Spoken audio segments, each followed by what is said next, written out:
안녕하세요. 미래기술 신산업카페 뉴스 읽어주는 바리스타 이원규입니다. 오늘은 주간 브리핑 250호에 게재된 도요타의 수소엔진 개발, 연료 전지차와 양립할 것인가라는 내용으로 니케이 오토모티브 7월호 52에서 55페이지에 게재된 특집 기사를 요약 번역하여 소개합니다. 도요타는 2021년 4월 중순 수소엔진의 개발을 추진한다고 발표했습니다.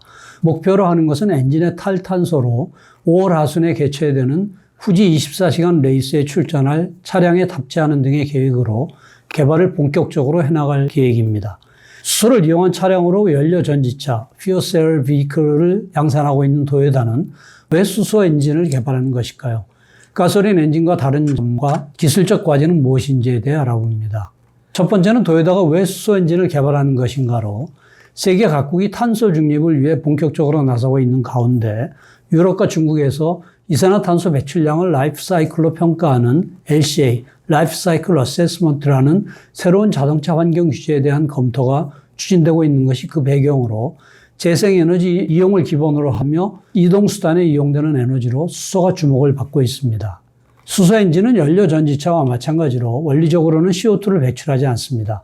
반면 연료 전지차와는 달리 기존 엔진의 연장선상에 있어서 연료 전지차보다 가격을 낮출 가능성이 많습니다. 일본 자동차 공업회 회장이자 도요타 자동차 사장인 도요타시는 탄소 중립 실현을 목표로 하려면 전기 자동차에만 올인하는 것이 아닌 엔진 활용의 중요성을 재차 주장하고 있는데 수소 엔진 개발을 일본 자동차 공업회의 방향성과도 맞아떨어집니다. 도요타는 수소 엔진 개발에서 소형 스포츠카 GR 야리스의 기술을 활용하고 있는데 엔진 배기량은 GR 야리스와 같은 1618cc로 직렬 3기통 인터쿨러 터보로 레이스에서 이용하는 수소는 후쿠시마 현의 후쿠시마 수소에너지 연구 필드에서 제조된 것을 사용합니다. 두 번째는 연료 전지차 대비 수소 엔진의 이점으로는 파워트레인으로서 저렴하게 제공할 수 있을 뿐만 아니라 연료가 되는 수소의 가격도 낮추기가 용이합니다.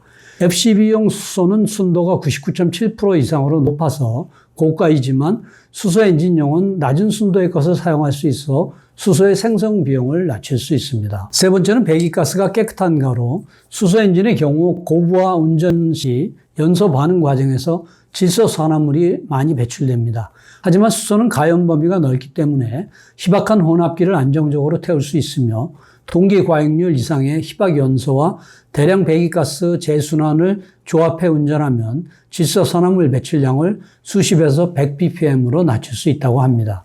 그리고 윤활유가 조금 타기 때문에 CO2와 탄화수소를 수 ppm 정도 배출하지만 청정에 가까운 배기가스라고 말할 수 있을 것입니다.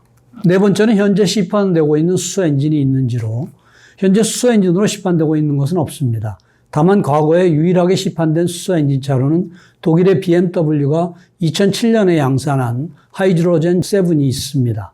하이드로젠 7의 엔진은 배기량 6리터의 대형 레시프로 엔진으로 수소가 기체가 아닌 액체로 탱크에 탑재되었습니다. 다만 탱크를 초고압으로 할 필요가 있어 난이도가 높은 데다 코스트도 많이 들어서 현재는 판매가 중지되었고 BMW는 수소 이용이라는 관점에서 연료 전지차로 사업 방향을 전환했습니다. 다섯 번째는 세계의 개발 동향으로 수소 엔진의 특허 출원 건수를 보면 2000년대 중반에 정점을 찍었지만 최근 몇 년간 유럽에서 증가 추세에 있으며 유럽이 수소 에너지 정책에 주력하기 시작한 것이 큰 영향을 미쳤습니다. 실제로 유럽의 완성차 업체와 부품업체들은 최근 수소 엔진 연구 성과를 잇따라 발표하고 있습니다. 세계적인 부품업체인 독일의 보쉬는 2020년 4월 파워트레인 국제회의 제41회 빈 모터 심포지움에서 수소 엔진에 대한 연구 논문을 발표했으며 또한 BMW로부터 2015년 말에 스핀아웃을 한 기술 컨설턴트 회사 KEYOU는 빈 모터 심포지움과 독일의 자동차 기술 잡지 MTJ에 새롭게 개발한 대형 상용차용 수소 엔진의 시작기를 발표했습니다. KEYOU에 따르면 배기량당 출력과 토크에서 미래의 터보 직분사 수소 엔진의 성능은 디젤을 상회할 가능성이 있다고 합니다. 여섯 번째는 일본의 연구 수준으로 일본의 수소 엔진 연구 역사는 길고 기술도 축적되어 있습니다. 그 한 예로 1970년대 당시 무사시 공업대학의 명예교수인 고 후루하마 교수가 열정적으로 수소 엔진차를 연구했는데 후루하마 교수가 특히 주력한 것은 수소 엔진 특유의 조기 착화이며 이후에도 마쓰다가 수소 로터리 엔진 개발을 추진했습니다. 7번째로 기술적인 과제로는 수소 엔진차는 수소를 충전할 초고압 탱크가 필요할 뿐만 아니라 엔진 자체에도 기술적인 과제가 산적해 있습니다. 특히 어렵다고 알려져 있는 것이 백파이어와 냉각 손실이 크다는 점인데 좀처럼 해결될 실마리가 보이지 않고 있습니다. 백파이어란 가연 범위가 넓은 수소와 공기의 혼합기가 풋, 배기, 밸브 등 고온 부품에 닿으면 자기 착화해버리는 것을 말하는데 레시프로용 수소 엔진에 좀처럼 보급되지 못하는 원인 중 하나입니다. 그리고 수소 엔진의 냉각 손실이 큰 이유는 수소 혼합기의 측류 연소 속도가 가솔린의 약 7.6배로 매우 빠르고 수소 연소 화염이 연소실 벽면에 강하게 충돌되기 때문입니다. 벽면 표층의 혼합기까지 잘 연소되기 때문에 벽면 표층의 온도 경계층이 얇아져 벽면에 닿은 화염 온도가 높은 상태에서 많은 연소율이 연소실이나 기통의 벽으로 빠져나가 버리는데 이것이 큰 냉각 손실로 이어지게 됩니다. 8번째는 기술적 과제 해결의 목표로 백파이어와 냉각 손실을 해결하는 유일한 방법 중 하나로 생각되고 있는 것이 디젤 엔진과 같은 수소 분류 화염의 확산 연소입니다.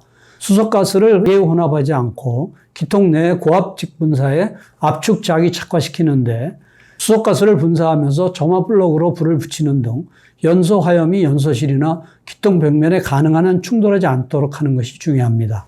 최근 확산 연소 연구에서의 대표적인 성과는 산업기술종합연구소가 주체가 되어 가와사키 중공업 등과 확립한 대형 상용 수소 엔진의 새로운 연소 방식인 PCC 연소로 고출력, 고열 효율, 저녹스를 실현합니다. PCC 연소는 연소실 내에 분사된 수소가스 분류가 확산되기 전에 덩어리에 점화시키고 연소 화염의 벽면 충돌을 억제해 냉각 손실을 낮출 수 있어 점화에 의한 확산 연소로 할 수 있습니다. 질소산화물 저감에는 분사와 점화 간격의 최적 제어와 EGR로의 대응인데 EGR을 늘리면 연소 온도가 떨어져 질소환화물이 줄어들게 됩니다. 또한 예혼합이 아니기 때문에 백파이어가 발생하기 어려우며 연구 단계이긴 하지만 최대 정미 열 효율은 54%, 질소산화물 배출량은 20ppm을 달성했습니다. 9번째는 수소 로터리 엔진의 가능성으로 마쓰다는 2009년 수소 로터리 엔진을 전용 발전기로 한 하이브리드카 시리즈를 국내 관공서와 기업에 리스 판매했었는데 로터리 엔진은 수소 연료와 잘 맞아서 백파이어가 발생하지 않는다는 장점이 있으며 수소 연료를 분사하는 방과 연소하는 방이 다르기 때문에 수소를 분사하는 방 벽의 온도가 낮아 조기 착화가 발생하지 않았습니다. 마쓰다의 개발 차량은 흡입 포트로부터 공기를 흡입한 흡기실 내에 수소를 로터 하우징에 설치된 인젝터로 직접 분사하는데 그 혼합기를 로터로 섞으면서 연소실로 이동시켜 2개의 점화 플러그로 연소를 시작하고 연소가스는 배기실로 이동되어 배출됩니다. 그리고 리스 판매되는 차량에는 수소연료가 없어져도 주행이 가능하도록 가솔린 분사로 전환할 수 있도록 듀얼 퓨얼 시스템이 채택되었습니다. 10번째는 수소 인프라로 연료 전지차와는 인프라 측면에서 양립할 수 있어서 같은 수소 스테이션을 활용할 수 있지만 대량으로 저렴하게 수소를 생성하여 수소 스테이션에서 낮은 가격으로 공급하는 방법은 아직 확립되어 있지 않습니다. 재생에너지로부터의 생성 방법으로는 물의 전기 분해가 가장 잘 알려져 있지만 효율이 낮고 많은 전기 에너지를 필요로 합니다.